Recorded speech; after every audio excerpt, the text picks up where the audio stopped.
Halo Bisikers, balik lagi di Bisik, Bincang Asik. Pelan-pelan, bisikin aja.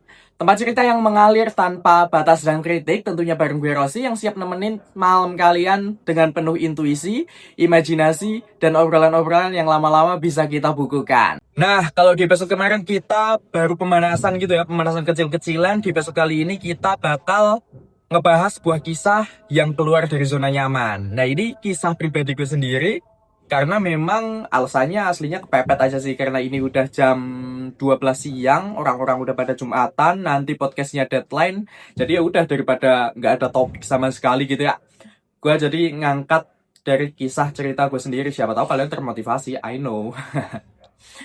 Oke, kita masuk ke ceritanya ya, Bisikers. Kok gue kayak orang ceramah gitu sih, gara-gara gak Jumatan kali ya. Masuk ke ceritanya itu dimulai dari gue tuh aslinya orangnya introvert parah. Bener-bener si introvert itu, bahkan gue kalau mau beli jajan-jajanan anak-anak SD gitu pas gue masih SD, itu gue minta diomongin gitu. Yang ngomongin tuh si teman-teman gue. Jadi gue ngasih duit ke dia, dia yang ngomong, "Bang, beli ini bang, beli itu bang, beli itu bang," gitu. Karena emang seintrovert itu, gue nggak berani ngapa-ngapain, nggak berani ngomong. Gue orangnya pendiam, introvert banget. Terus bla bla bla bla bla, masuk ke SMP nih. Singkat aja ya ceritanya, singkat-singkat soalnya karena emang ini waktunya cuman 9 menit, jadi gue persingkat. Masuk ke SMP nih. Pas SMP ini masuk ke kelas 9 SMP. Ini ada dulu tuh ujian yang namanya ujian praktek seni budaya. Ini paling gue inget sih. Ujian praktek seni budaya tuh disuruh nyanyi. Jadi kita disuruh nyanyi, kita bebas mau milih lagu apa, terserah kita sendiri. Nah, di situ kan antrinya tuh panjang, seangkatan di dalam waktu yang sama gitu ya. Antrinya panjang banget. Gue antri udah hampir 2 jam sendiri.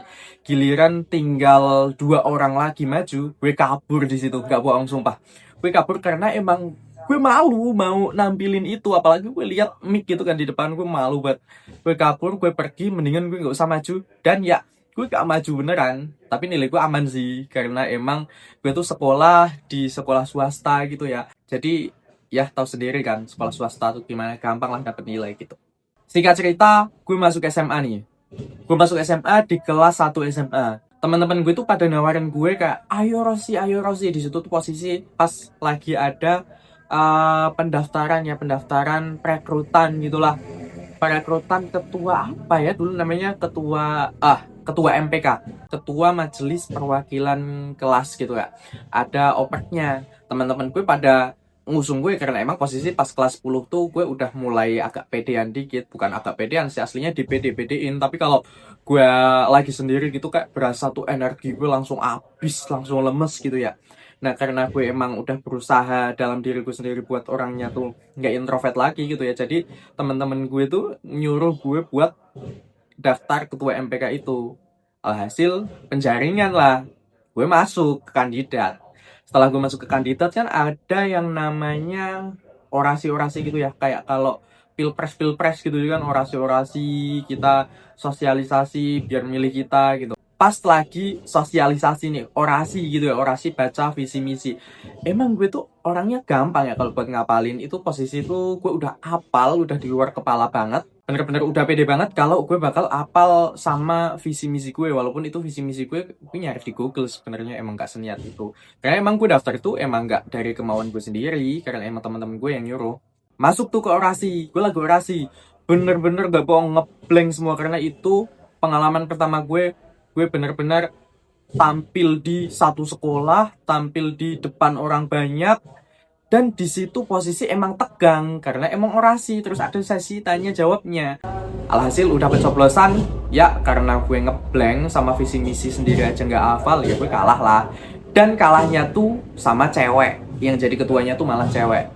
Di situ gue langsung kayak introspeksi diri karena emang ambisi gengsi gue gede gitu ya. Masa gue kalah sih sama cewek? Nah, di situ gue mulai kayak berbenah diri, mulai mikir, oke, gue jangan kayak gini lagi. Oke, cerita di MPK tadi udah selesai, gue udah jadi, gue ngejalanin hari-hari gue seperti biasa, masuk ke kelas 11. masuk kelas 11 SMP ini ada, kalau di kabupaten gue itu dulu ada pendaftaran duta genre itu generasi berencana ya. Itu duta yang diadain oleh BKKBN, apa ya namanya kalau di tempat gue itu DP2 KBP gitu, dinas-dinas KB gitulah, yang tujuannya tuh buat jadi role modelnya anak-anak muda biar nggak terjerumus ke seks pranikah, narkoboy, terus ke ya banyak lah gitu, I know. Di situ gue daftar lah karena emang ambisi gue yang awalnya kalah dari situ, gue pengen berubah biar gue tuh berani ngomong di depan umum. Gue daftar di duta genre itu. Boom.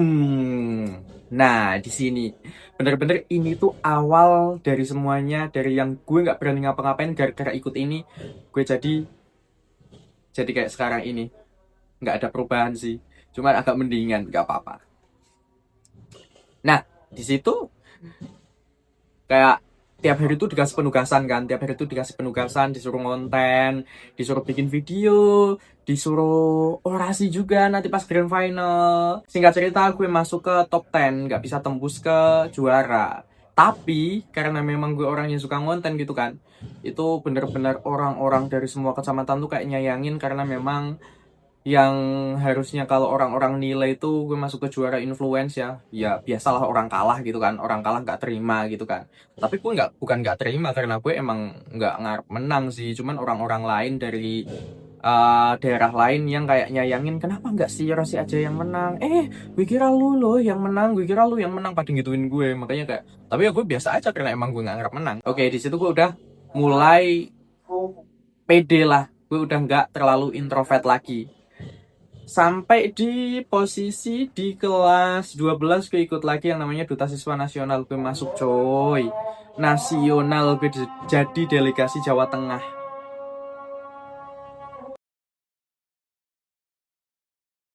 Balik lagi ke Duta Siswa tadi ya. Jadi Duta Siswa tuh gue nggak jadi berangkat karena memang awalnya gue udah jadi delegasi provinsi gue buat maju ke nasional gitu ya. Tapi berhubung ada suatu hal pas ngepasin juga, gue pas itu kelas 12 jadi harus ujian sekolah sama ujian praktek gitu, jadi gue gak jadi berangkat. Ya daripada gue gak lulus, mending gue gak usah berangkat itu gitu kan.